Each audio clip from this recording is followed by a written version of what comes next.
Olá, bom dia, boa tarde, boa noite. Então, vamos falar aqui a respeito de mais um conteúdo da disciplina de vocês. Hoje a gente vai falar sobre transcrição. Então, vamos lá. Deixa eu começar a fazer aqui os testes. Ok.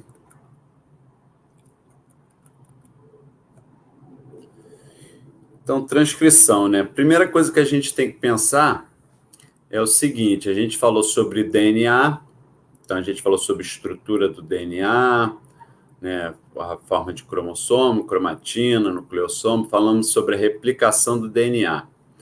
Então, por que existe esse conteúdo e eu acho importante de abordar ele com vocês? Que é a transcrição, a síntese de RNA, né? Então, vocês têm que pensar assim, num organismo multicelular, ou até num organismo unicelular como uma bactéria, o DNA é uma molécula estável, né? Então, aquela molécula está ali em todo momento da vida da célula. Só que a célula não é sempre a mesma, tanto uma bactéria. Então, vai depender para a bactéria se ela está numa condição com fonte de nutriente. As nossas células, no organismo multicelular, por exemplo, todas as nossas células possuem o mesmo DNA, mas cada célula tem um formato, tem uma função diferente. Então, o que diferencia num organismo multicelular uma célula da outra é o conjunto de RNAs que está sendo expresso naquela célula. E a mesma coisa serve para um procarioto. Então, como a bactéria vai reagir para o ambiente externo, depende do conjunto de RNAs que existe naquele momento. Então, a gente vai ver, vai começar hoje a falar sobre a parte básica disso, que é a transcrição, que é a síntese de RNA.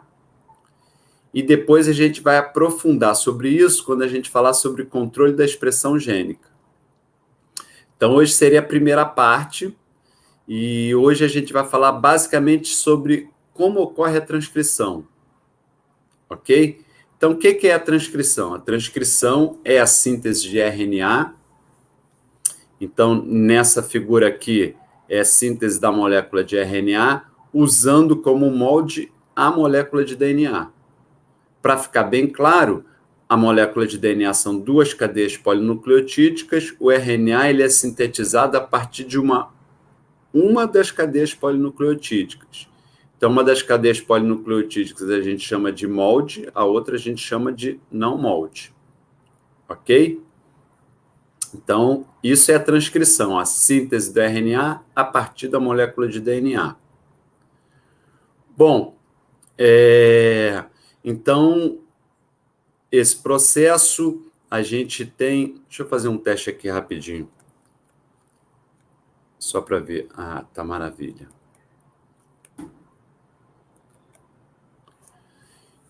Então, primeira coisa que eu gostaria de chamar a atenção para vocês é que a transcrição ela é muito semelhante à replicação, tá? Por que é muito semelhante? Primeiro, que usa a molécula de DNA como molde. Então, a replicação também usa a molécula de DNA como molde. E faz uma fita de ácido nucleico complementar à fita molde de DNA. Então, isso são as principais semelhanças.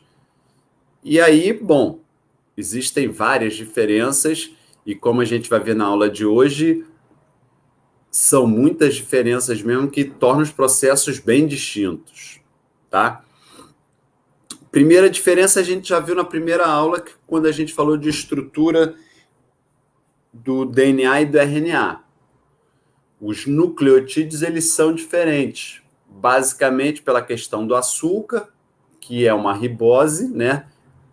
Ou seja, a diferença básica é aquela hidroxila no carbono 2, e a diferença também é uma das bases nitrogenadas, que não existe timina na molécula de RNA. Quando a gente fala que não existe timina na molécula de RNA, na verdade, eu quero dizer que na maior parte das moléculas de RNA, tá? Depois a gente vai ver na aula, por exemplo, de tradução, quando a gente falar um pouquinho melhor sobre RNA transportador, ribossomal, vocês vão ver algumas exceções para isso, que não existe timina na molécula de RNA, tá? Bom, vamos lá. A principal diferença é a enzima, a maquinaria, né? Enquanto na replicação do DNA são várias enzimas envolvidas, a gente falou um bocado sobre isso na aula passada, da maquinaria de replicação, que são várias enzimas, na transcrição a maquinaria é bem mais simples. Basicamente é RNA polimerase. Basicamente, ela vai estar associada a diferentes proteínas em diferentes etapas, mas quem executa todas as etapas é a própria RNA polimerase. Então, a RNA polimerase é capaz de abrir o molde de DNA, então ela funciona como uma helicase, então ela tem várias funções que agrupam as diferentes funções que aquela maquinaria da replicação faz numa única enzima, que é a RNA polimerase. A outra grande diferença é que o produto final, que é o RNA, ele não fica ligado à fita molde. Então, essa é outra diferença. Quando a gente replica o DNA, a fita recém-sintetizada, ela fica ligada à fita molde. No caso da transcrição, a fita recém-sintetizada, ou a cadeia polinucleotídica, eu tenho que me policiar para cada vez mais falar o termo melhor. O termo melhor é cadeia polinucleotídica. A cadeia polinucleotídica, ela não fica ligada à fita molde. A outra questão é a taxa de acerto, ou a taxa de erro, como vocês queiram ver, né? Que afinal de contas é a mesma coisa, né? Mas vamos lá, enquanto o processo de replicação comete um erro a cada 10 a 7 nucleotídeos polimerizados na cadeia polinucleotídica, a transcrição é um processo que gera mais erro. É um erro a cada 10 a 4.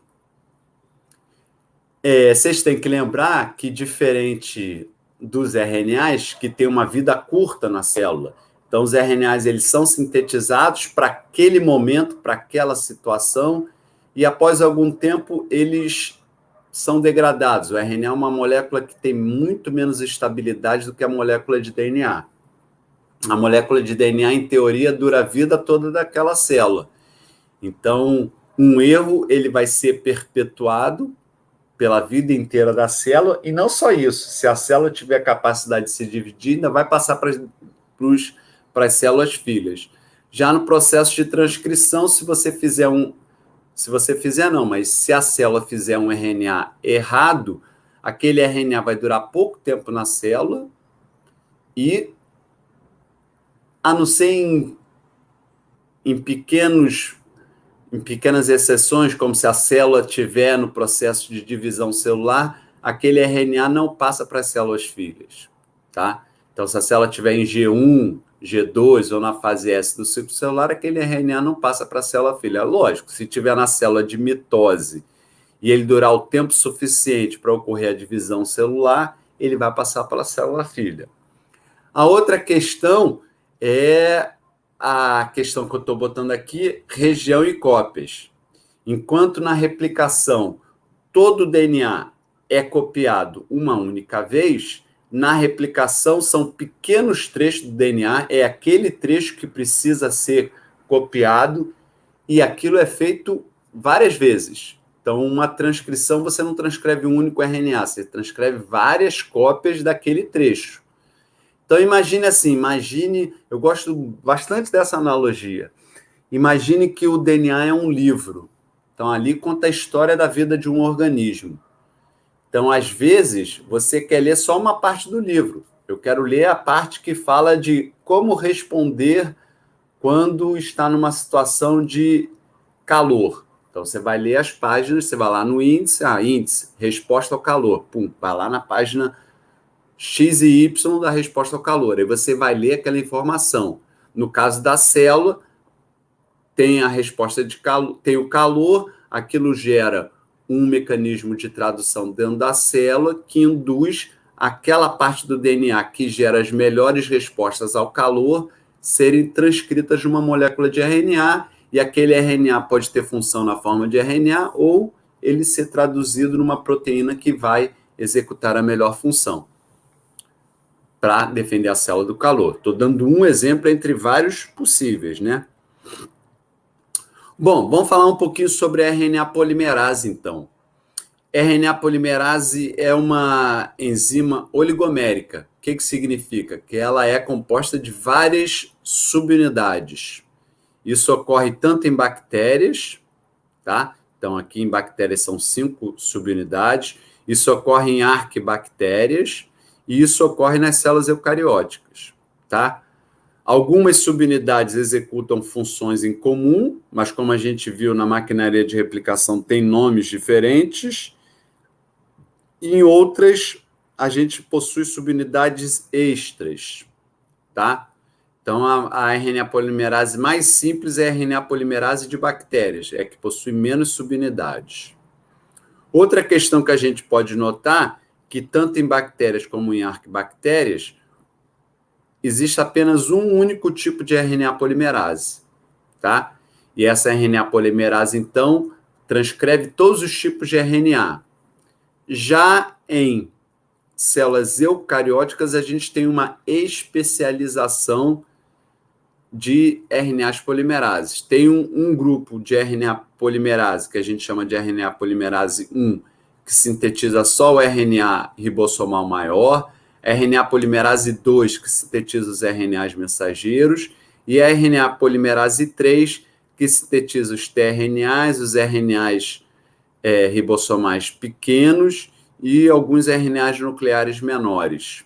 Então, existe uma especialização de função nas células eucarióticas. Bom, o que eu gostaria de falar para vocês é que essas subunidades das bactérias e as subunidades correspondentes nas outras correspondem à parte interna, que é a parte mais semelhante entre essas diferentes RNAs polimerases. Bom, a RNA polimerase tem uma estrutura parecida com esse esquema aqui. Então, vocês estão reconhecendo aqui a alfa-hélice, folha beta, né? E ela, novamente, os autores adoram fazer analogias e o pessoal fala que isso aqui parece uma pinça de um caranguejo, tá? Bom, vamos lá. As etapas da transcrição. A gente divide as etapas da transcrição em 3 etapas: iniciação, alongamento e terminação, tá? Então, na etapa de iniciação, a RNA polimerase reconhece um trecho específico do DNA chamado região promotora, que fica ajusante. Então, esse é um termo, uma tradução para português, o termo em inglês é upstream, tá? Então, ele fica ajusante do início da transcrição, tá? Então, a RNA polimerase se liga à região promotora, formando o que a gente chama de complexo fechado. Complexo fechado porque o DNA ainda não foi aberto. Quando o DNA é aberto, então tem uma pequena região do DNA, algo em torno de 14 pares de base, que é aberto, fica em 2 cadeias polinucleotídicas separadas, sem a formação da ponte hidrogênio, a gente chama isso de complexo aberto. Depois, a enzima ela fica tentando sintetizar RNA, e parece que muitas vezes ela não consegue, ela sintetiza um pequeno pedaço de RNA de 10 pares de base, volta para o início da transcrição, sintetiza esse pequeno RNA de 10 pares de base, volta, fica repetindo essa fase. Às vezes ela pode repetir isso muitas vezes, às vezes repete algumas vezes, mas até que chega um determinado momento que ela forma um complexo ternário estável e sai da fase de iniciação e entra na fase de alongamento. E essa fase de alongamento, então, é o que ocorre em toda etapa da transcrição do RNA, independente do tamanho do RNA, até que chega a fase de término, que é quando a RNA polimerase se desliga do DNA e libera completamente o RNA transcrito. Tá? Então, essas são as 3 etapas. Vamos ver com mais alguns detalhes cada uma dessas etapas. Então, a primeira etapa que eu gostaria de falar para vocês é sobre o reconhecimento da região promotora. Então, vou dar alguns conceitos aqui, os mais elementares, que serviram para a gente ir construindo o conhecimento básico, e esses conhecimentos mais elementares, na maioria das vezes, usa sempre os modelos mais simples, que são os modelos de procariotos, de bactérias, tá?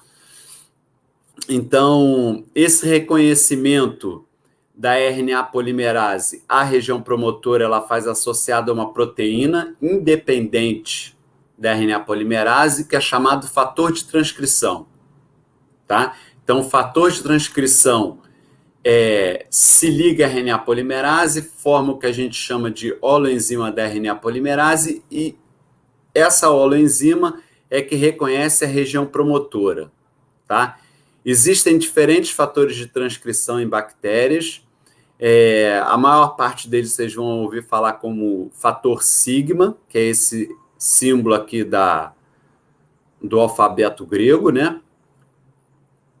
E o principal deles, que reconhece a maioria das regiões promotoras de bactérias, é o fator sigma 70. Tá certo? Bom, o fator sigma 70, ele reconhece a região promotora básica, e a região promotora básica em bactérias é constituída da região menos 10 e da região menos 35. Esses números, eles são dados baseados no primeiro nucleotídeo que é transcrito. Então, pensa na fita molde de DNA, existe o primeiro nucleotídeo que é transcrito, onde ocorre o início da transcrição.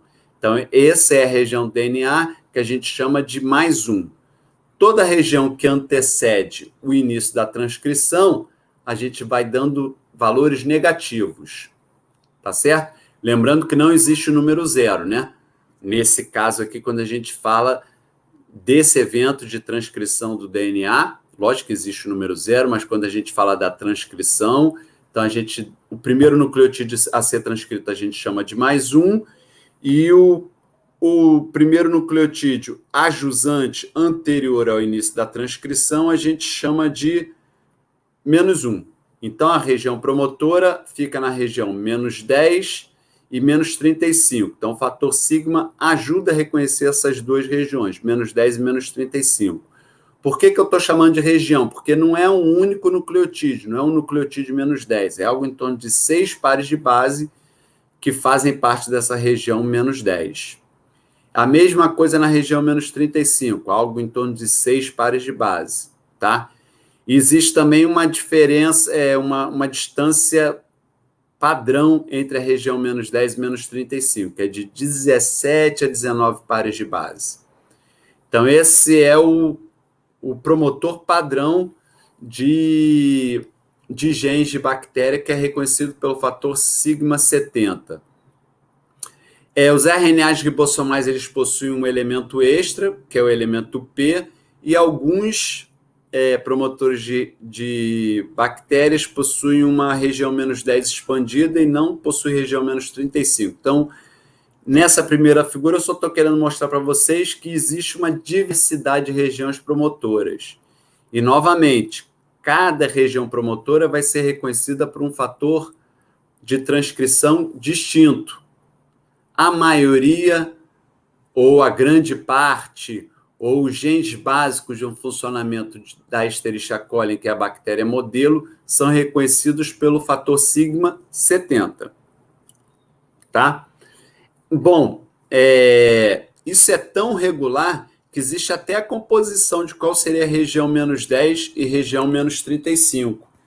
É o que eu estou mostrando aqui nessa figura aqui. Então, quando eles sequenciam a maioria dos fatores, a maioria das regiões promotoras que se ligam à região, que se ligam ao fator sigma 70, eles determinam uma sequência que é o que a gente pode ver aqui nesse gráfico. No eixo Y é a frequência dos nucleotídeos, então a gente tem essa composição básica, TT, GACA na região menos 35 e TAT, AAT na região menos 10. Existem variações? Existem, mas esses são os nucleotídeos mais frequentes nessa região menos 10 e menos 35. Bom, o fator sigma, que aqui que aqui está sendo representado dessa forma, ele possui regiões distintas. Então, eu vou querer falar do domínio 1, do domínio 2, do domínio 3 e do domínio 4. O domínio 2 reconhece a região menos 10 do promotor. O domínio 4 reconhece a região menos 35. O domínio 3 pode estar envolvido no reconhecimento daquele promotores que tem uma região menos 10 dita expandida. Tá certo? A estrutura desse domínio 2 que reconhece a região menos 10 do promotor é uma alfa-hélice. E esse domínio 4 ele se organiza na forma de uma hélice volta hélice, que é a responsável por reconhecer o domínio, a região menos 35 do promotor. Bom, então aqui a gente já está vendo a holoenzima DNA polimerase, tá certo? Então aqui a holoenzima RNA polimerase ligada ao fator sigma, e só lembrando, o domínio 2 reconhece a região menos 10, o domínio 4 a região menos 35, e no caso daqueles promotores que têm o elemento UP, é a cauda C-terminal da subunidade alfa que reconhece o elemento P. Bom, então agora vamos ver um pouquinho de como ocorrem essas mudanças estruturais, porque essas etapas que eu falei, formação do complexo fechado, formação do complexo aberto, formação do complexo ternário estável, são mudanças estruturais que ocorrem ou na enzima ou no DNA, que permite a transição em cada um desses complexos.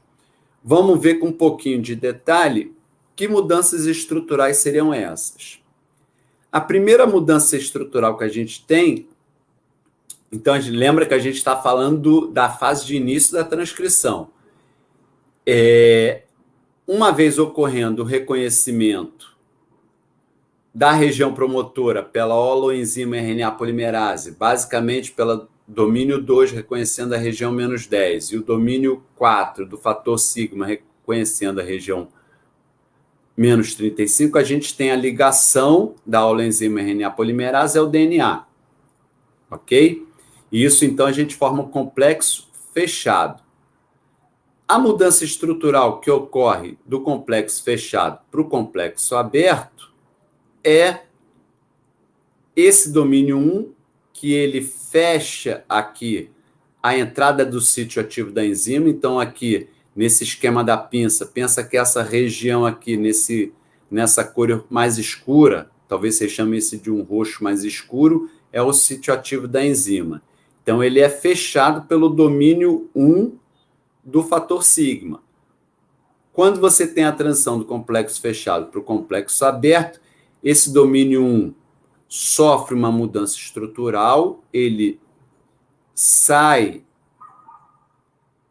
da entrada do sítio ativo da enzima, permitindo, então, que agora a enzima possa desnaturar o DNA e formar o complexo aberto, separando o DNA.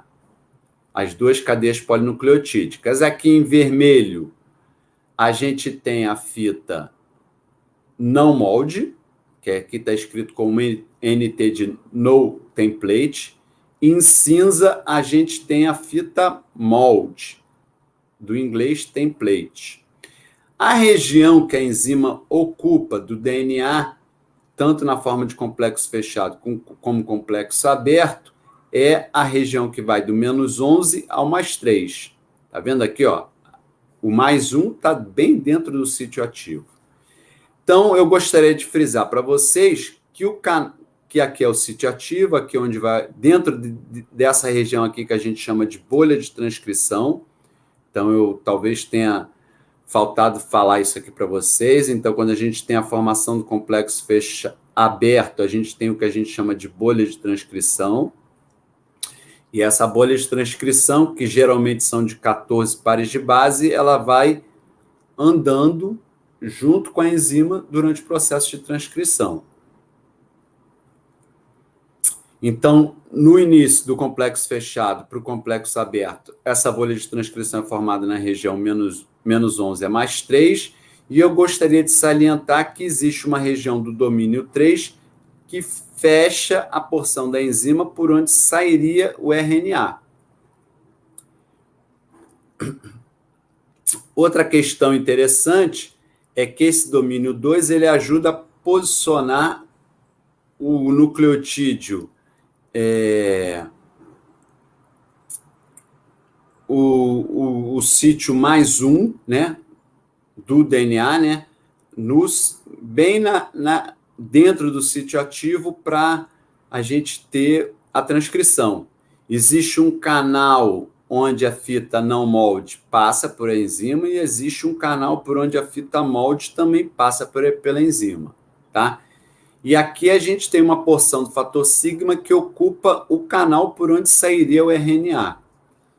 E é isso que ocorre quando a gente passa do complexo aberto para o complexo ternário estável. A enzima vai sintetizando RNA, o RNA não consegue sair por aqui, ela volta para o início da transcrição, sintetiza um pedacinho de RNA, o RNA não sai por aqui, ela volta, e ela fica fazendo isso várias vezes, até que chega um determinado momento que o fator sigma ele se desliga da enzima, libera o canal de saída da molécula de RNA, ocorre a transição de complexo aberto para o complexo ternário estável e a transição entre início de transcrição para a fase de alongamento. Tá certo? Então, durante a fase de alongamento, o que a gente tem é isso.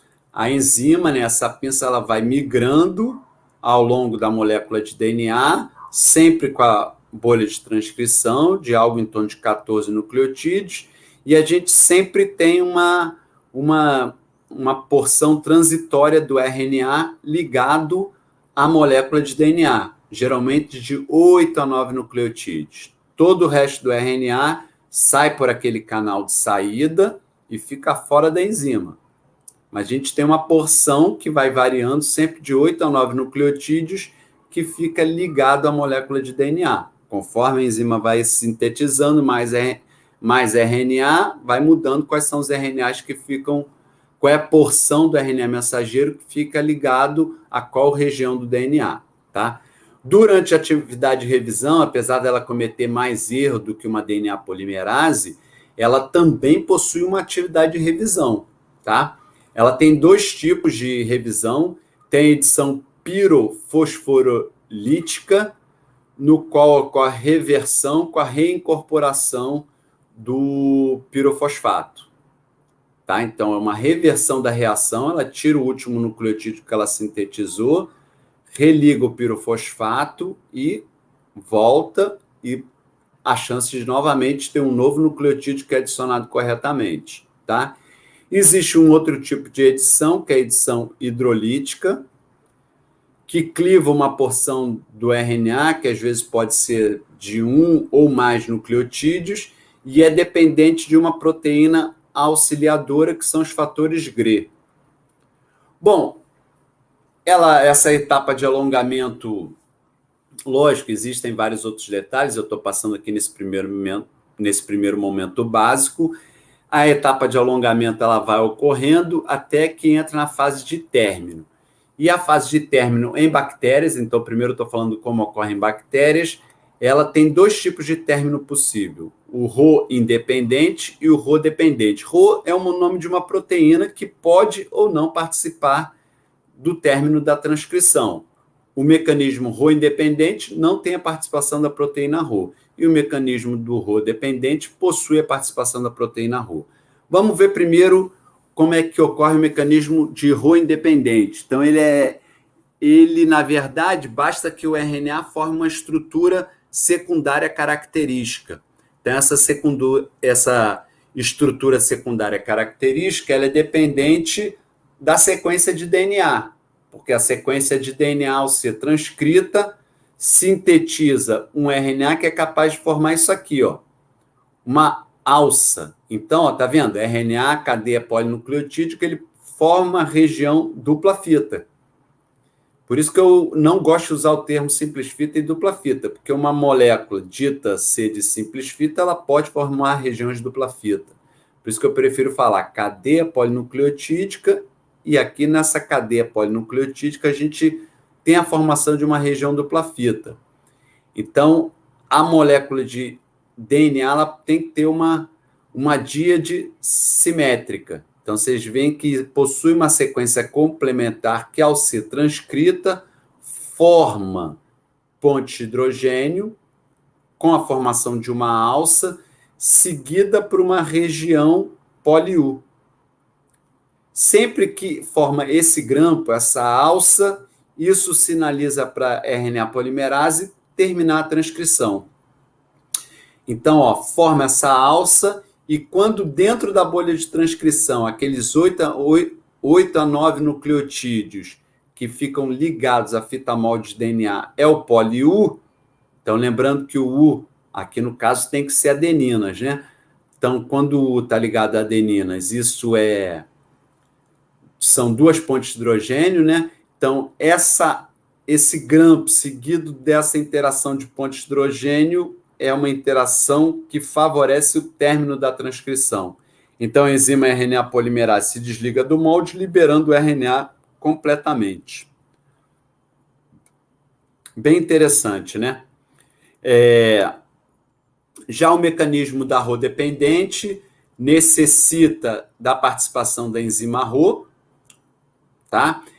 Eu falo enzima porque ela tem uma atividade ATPase, ela reconhece um sítio específico do DNA, então o DNA também tem que ter uma sequência que é chamado RUT, tá? Que é o sítio de ligação ou de utilização da proteína Rho, que são basicamente, a sequência em si ela não é muito conservada, ela tem uma característica, geralmente algo em torno de 40 nucleotídeos ricos em citosina, tá?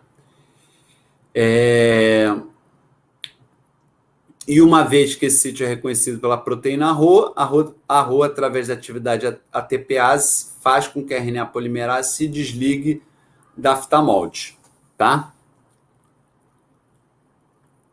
Bom, a transcrição em eucariotos, ela basicamente é isso que eu acabei de explicar para procariotos, mas é sempre mais complexo. Mais complexo em que sentido? São mais sequências de DNA envolvida e mais proteínas envolvidas.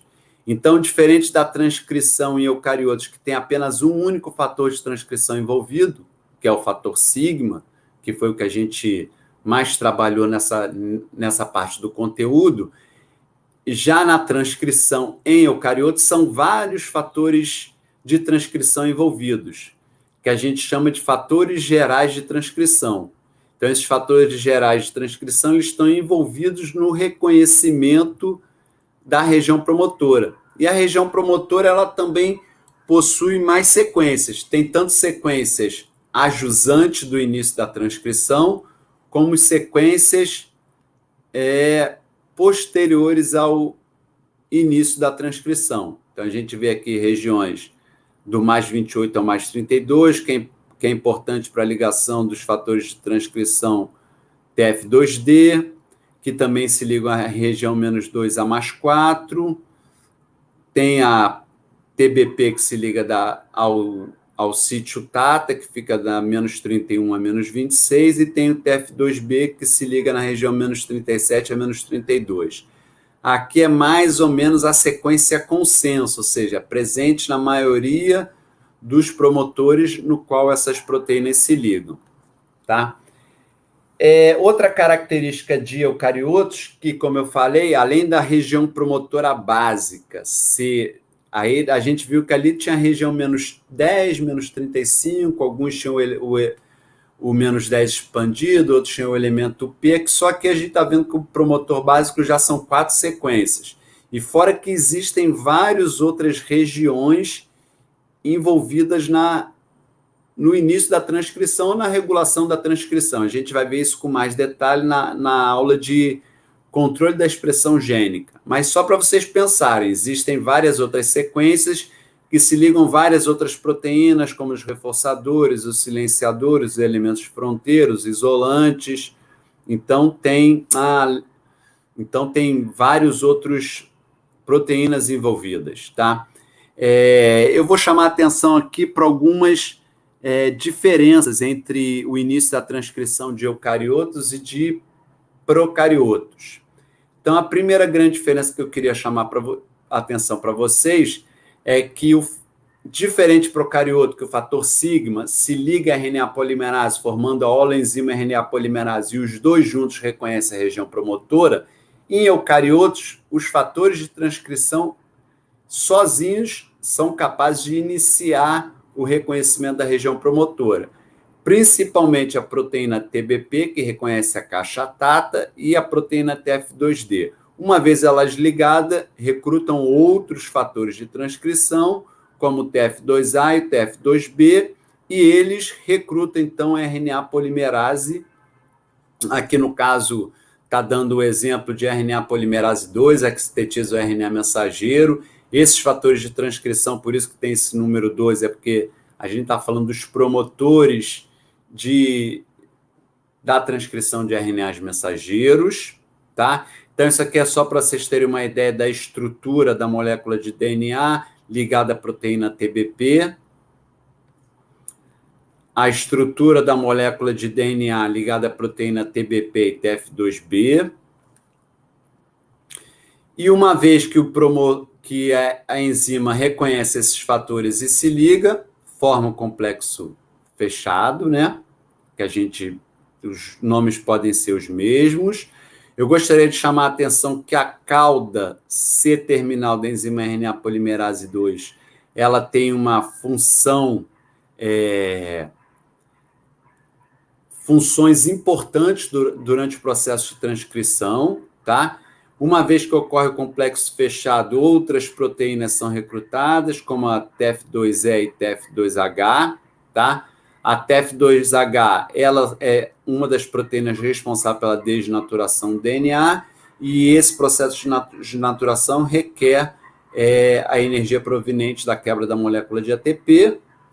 E uma vez que a gente tem a transição do complexo aberto para o complexo ternário estável, a RNA polimerase, então, sai da etapa de início de transcrição, vai para a etapa de alongamento, e os fatores de transcrição continuam ligados na região promotora, eles não vão junto com a enzima. A mesma coisa também ocorre nos procariotos, né? Para a formação do complexo ternário estável, o fator sigma tem que se desligar da enzima. Então, os fatores de transcrição, pelo menos aí a gente pode também chamar de fator de transcrição várias proteínas, né? Então, esses responsáveis pela região promotora geralmente não acompanham a enzima durante a fase de alongamento. E uma mudança estrutural importante que ocorre entre o complexo ternário, o complexo aberto e o complexo ternário estável, é a fosforilação da cauda C-terminal da enzima RNA polimerase. Bom, esse processo de reconhecimento, como eu falei, ele pode ter o envolvimento de várias outras proteínas e de regiões distantes da molécula do DNA, que não necessariamente ficam tão perto ao início da transcrição que nem a gente falou aqui, tá? Então, podem ter regiões muito distantes, às vezes 1.000, 2.000 pares de base, mas, lembra, elas estão distantes, mas o DNA é uma molécula flexível, ele pode se dobrar, e molecularmente essas regiões, mesmo distantes a nível de nucleotídeo, elas podem ficar molecularmente próximas, ok? Então, essas regiões podem ser responsáveis pela ligação de fatores de transcrição que a gente chama de proteínas ativadoras, e essas proteínas ativadoras elas podem ter diferentes funções. Uma é ligar o complexo mediador, que aumenta a afinidade da enzima RNA polimerase para ligação à região promotora. Outra é ligar proteínas envolvidas com as mudanças químicas da cromatina. Lembra que a gente falou da cromatina, que as caudas N-terminais das histonas podem sofrer modificações do tipo acetilação, fosforilação e metilação. Então, essas proteínas ativadoras podem se ligar a esses remodeladores cromatina, às histonas acetilases, que vão modificar a interação das histonas, né, com os nucleossomos, ou até modificar a posição dos nucleossomos, liberando sítios importantes para o reconhecimento da maquinaria de transcrição, a região promotora, tá? A gente vai ver isso com um pouco mais de detalhe na aula de controle de expressão gênica. O complexo mediador ele tem esse nome porque tem várias proteínas envolvidas, são diferentes subunidades, tá? Meu objetivo aqui, tanto meu objetivo quando eu falei dos fatores de transcrição envolvidos, não é que vocês memorizem os fatores de transcrição, mas que vocês tenham ideia que são vários fatores de transcrição envolvidos e cada um executa uma função. E a minha ideia ao mostrar essa figura aqui é mostrar que o complexo mediador ele é constituído de diferentes proteínas, mas elas juntas formam um complexo que pode auxiliar no reconhecimento da RNA polimerase, a região promotora, ou seja, no reconhecimento do início da transcrição, ou seja, o que será ou não transcrito em determinada situação da célula. Bom, durante o alongamento da transcrição em eucariotos, a gente tem importantes processos que ocorrem, e esses processos, na maioria das vezes, tanto no alongamento como no término da transcrição, eles interagem com uma porção específica da RNA polimerase, que é a cauda C-terminal. Tá certo? Então, existem proteínas que são responsáveis por fosforilar essa cauda, tá? E esse nível de fosforilação pode ser importante tanto para atividade da enzima, tá? Muitas vezes a transcrição ela não ocorre num ritmo constante, que nem a replicação. Pode ter regiões onde a enzima funciona mais rápido, regiões onde a enzima funciona mais lento. Isso é regulado por fatores de transcrição envolvidos nesse controle da processividade da enzima. E também outras proteínas interagem com a cauda e são importantes em vários processos.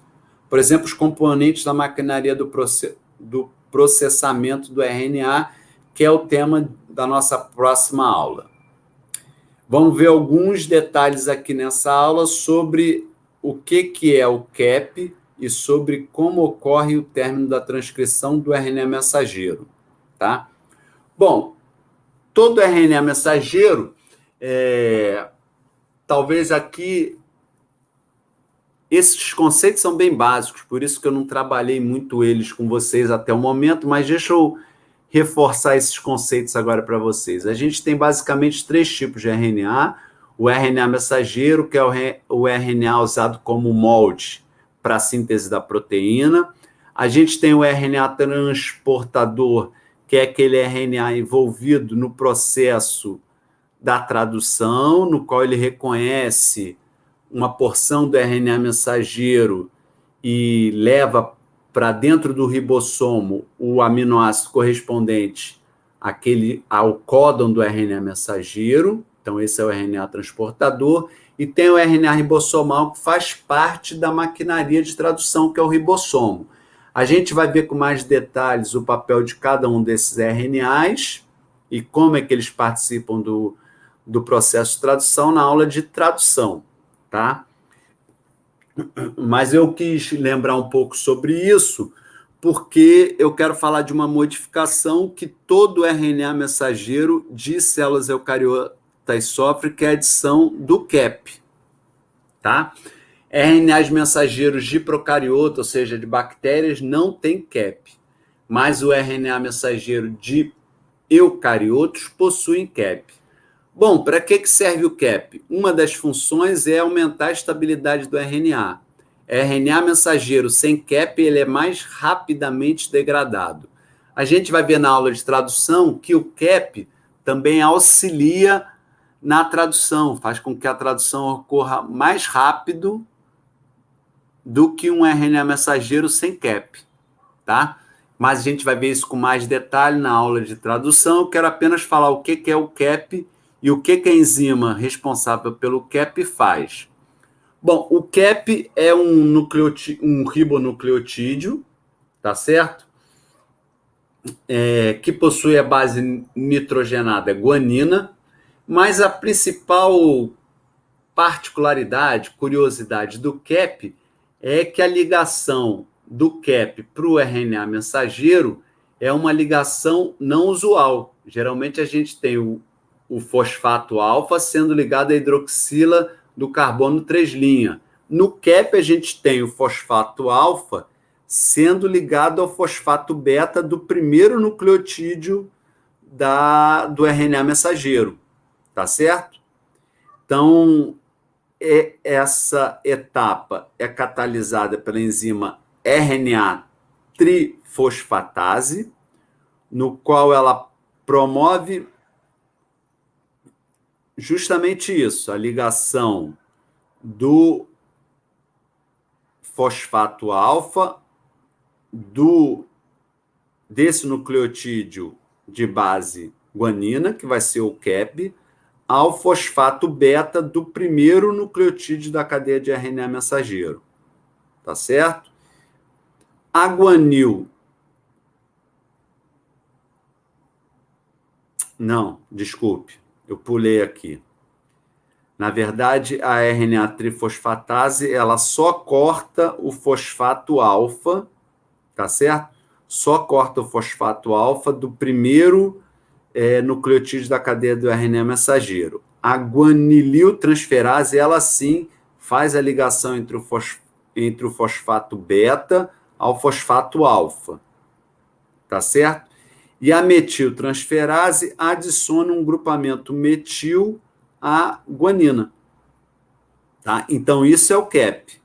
Então, é uma ligação não usual da guanina ao primeiro nucleotídeo da cadeia do RNA e, além disso, além dessa ligação não usual, a gente ainda tem um grupamento metil adicionado à base nitrogenada guanina. Então, isso é o CAP, todo RNA mensageiro possui CAP, tá?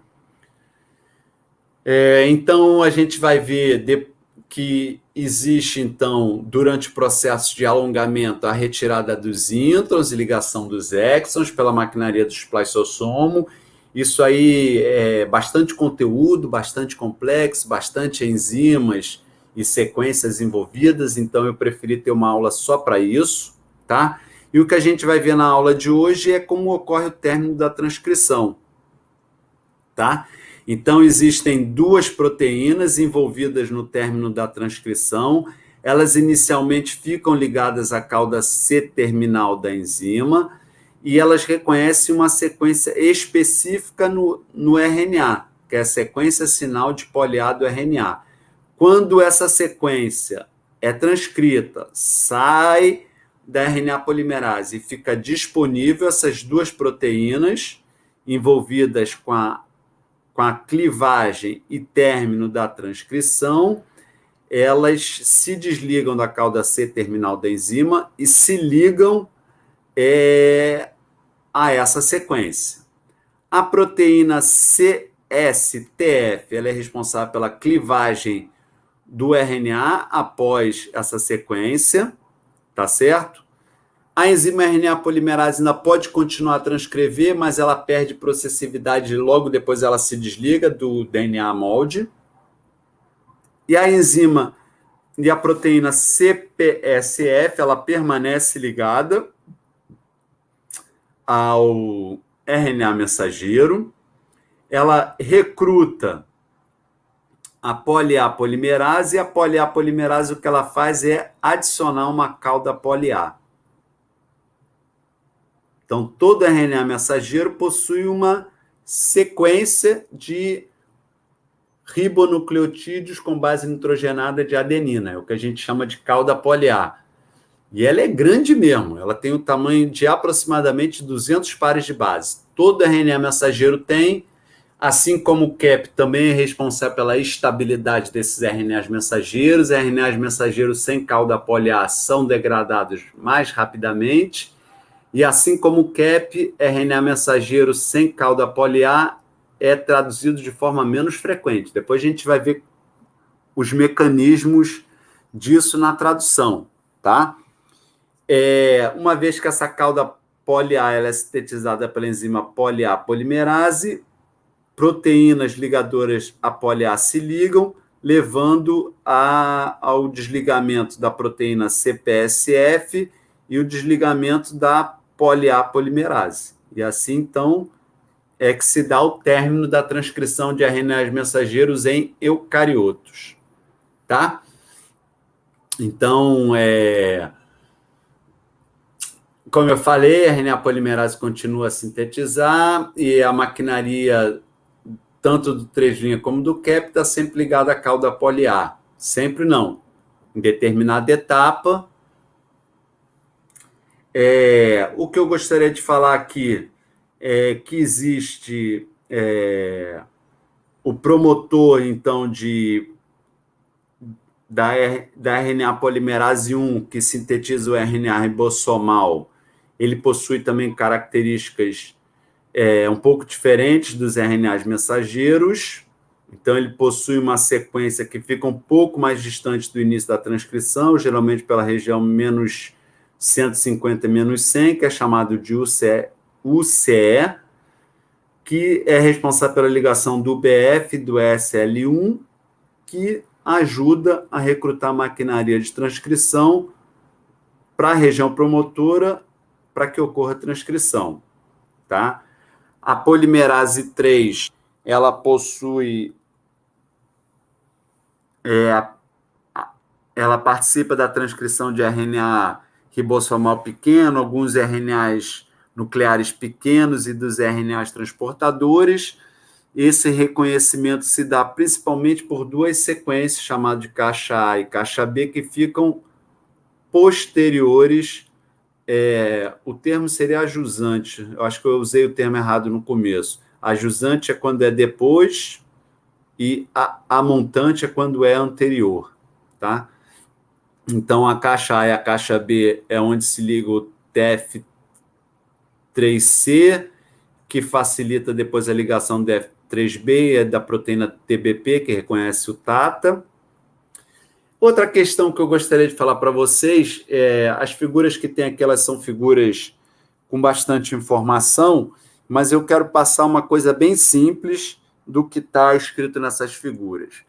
Apesar da gente ter uma transcrição direcionada das regiões que a gente chama de região gênica, então, geralmente a transcrição ela transcreve os genes. Esses genes podem codificar para RNAs mensageiros que depois são traduzidos em proteínas, podem codificar para RNAs ribossomais, podem codificar para RNAs transportadores, mas a gente também tem o que a gente chama de pervasive transcription, ou transcrição universal. Ou seja, o que isso significa?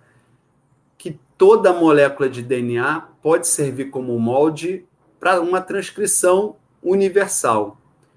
Então, essa transcrição universal ela vai ser responsável pela fabricação de RNAs não codificantes, que podem variar de tamanho de 200 a 800 pares de...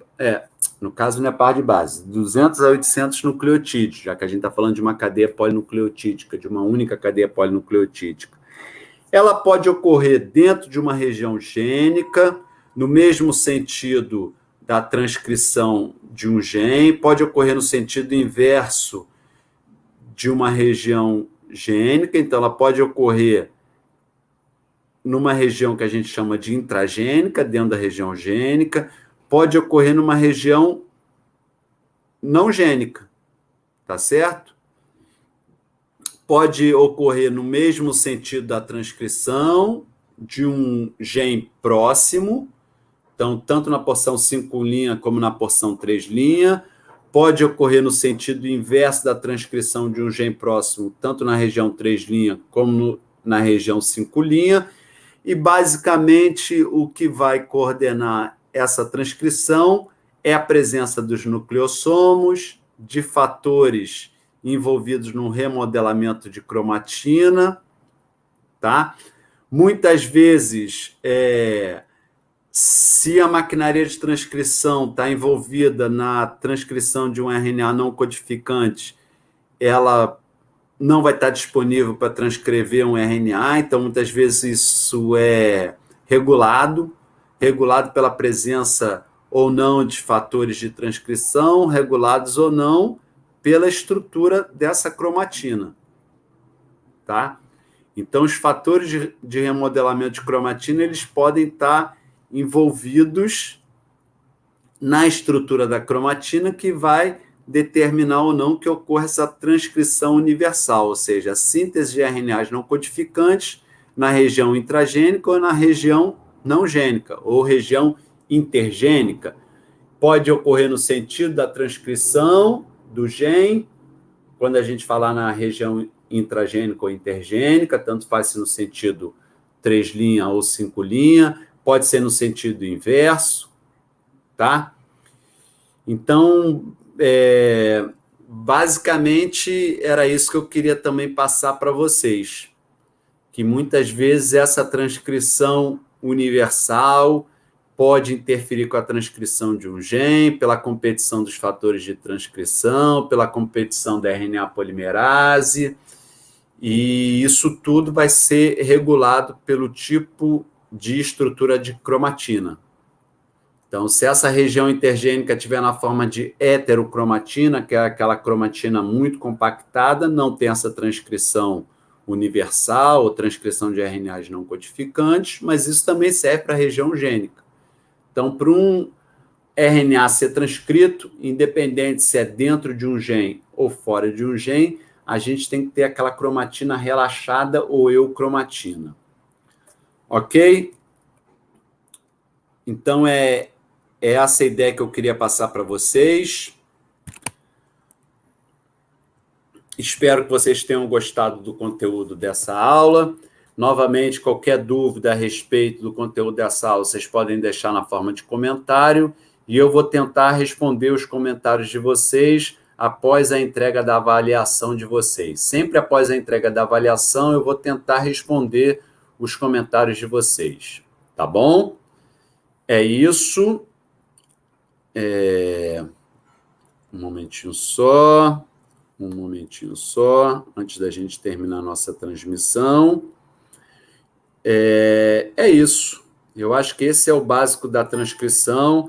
A gente vai ver como é que isso pode ser regulado na aula de controle de expressão gênica. E aí eu vou inserir várias outras curiosidades, várias outras informações que vão ajudar vocês no entendimento disso. Tá bom? Grande abraço e até a próxima.